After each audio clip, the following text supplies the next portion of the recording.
Hi friends, welcome back to RS Car Modifiers. This is again going to be a very informative video.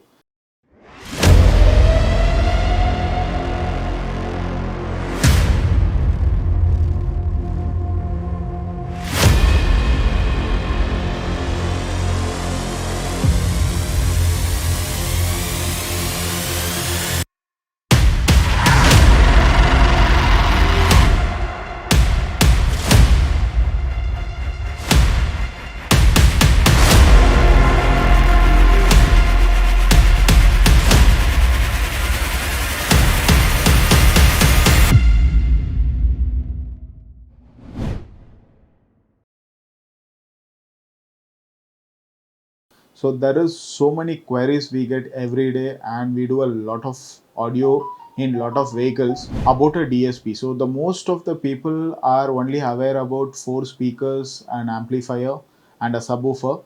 So this is an effort from RS Car Modifiers to just guide customers how does a DSP look and what and all options you get in a DSP.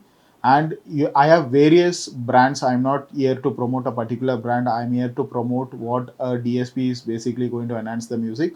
So it is more like give and take kind of a video where I'll be able to answer few of the questions which people have in mind.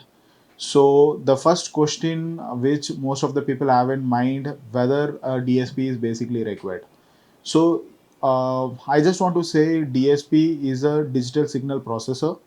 Basically it is used in a car audio just to segregate the frequencies and to get a better enhancement from the driver. So there are various kind of DSP which is available in the market. I have few of them which is already kept here. So starting, you have seen most of the videos of mine where I talk about Audison bitten. So this is the first one. I just want to say this is basically a standalone DSP, comes with a 5 channel output or a 6 channel output. So basically we use it where you have a 6 channels to give it to drivers. So basically if you are going to have a 4 channel speaker and one subwoofer, you can use this kind of a DSP. So this DSP is basically going to enhance your input signal and you are going to get the segregation output from this DSP. What is segregation output? Segregation output is basically you are going to play the different frequencies into the different driver.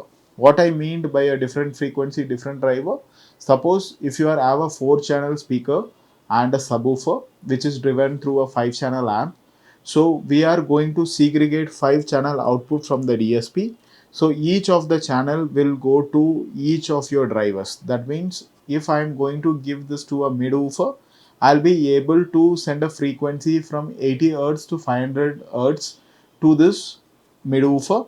And if I'm using a tweeter, I can play anything from 3500 Hz to 5000 Hz to the tweeters through a high pass filter basically. So this is a standalone DSP which you can use. There are some customer who says, Raj, I don't want to put a very high end amplifier.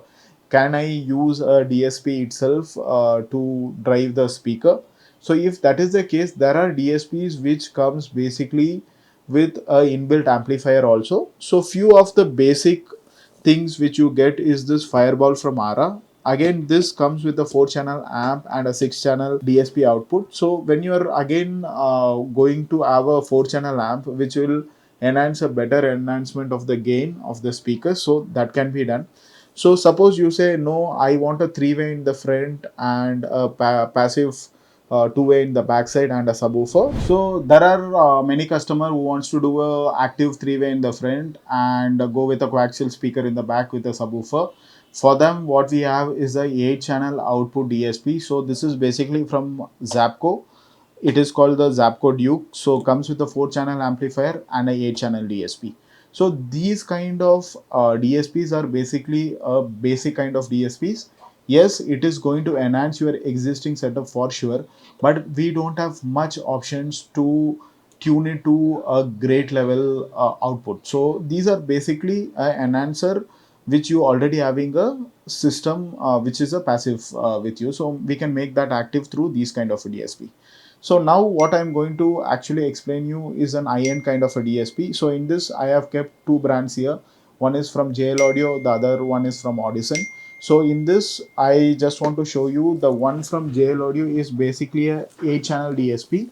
So it comes with an 8 channel amp and a 9 channel DSP. So these can be used basically with a 3-way in the front side for basically your mid-range tweeter. So you get 6 channels there and one coaxial speaker on the back side and one subwoofer.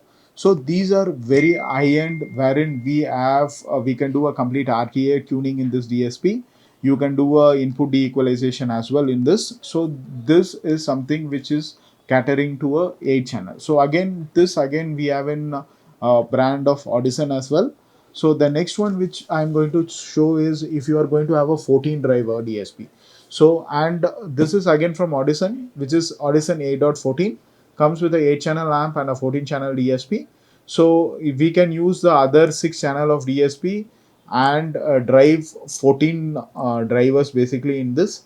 So if there is a system where you have 12 speakers and a subwoofer, you can use this. And the top notch line which we have is a 12.14 from Audison. So this has a 12 channel amplifier and a 14 channel DSP. So you can drive 12 drivers and 2 channels of the DSP can be used for an active subwoofer. So what I basically want to make this video is at RS Car Modifiers, we have solution for whatever kind of audio setup you actually have, or you can go with us actually. So that means a customer who is already installed a passive setup, not happy with the output of it, can reach to us. We will just add a DSP to it and you can see the magic which is going to happen. So we are well equipped, we have trained to do DSP tuning. So I have undergone training both of Audison as well as JL. So we can put the certification photos also for you, just that what kind of training we have undergone through, and we do a lot of work which you can see in our videos. So I have the installation options both in my BTM branch as well as the Kerpuram branch. You can visit both of us, consult with us basically. I will be trying to give you the best DSP which is suiting for your need. So I hope most of them understood what a DSP is for and what it is going to happen. I will make a detailed video of what is the tuning about, how we are going to tuning, because we are going to install JL DSP now. So we are going to do that in the next video. Let me see you in the next video, guys. Cheers.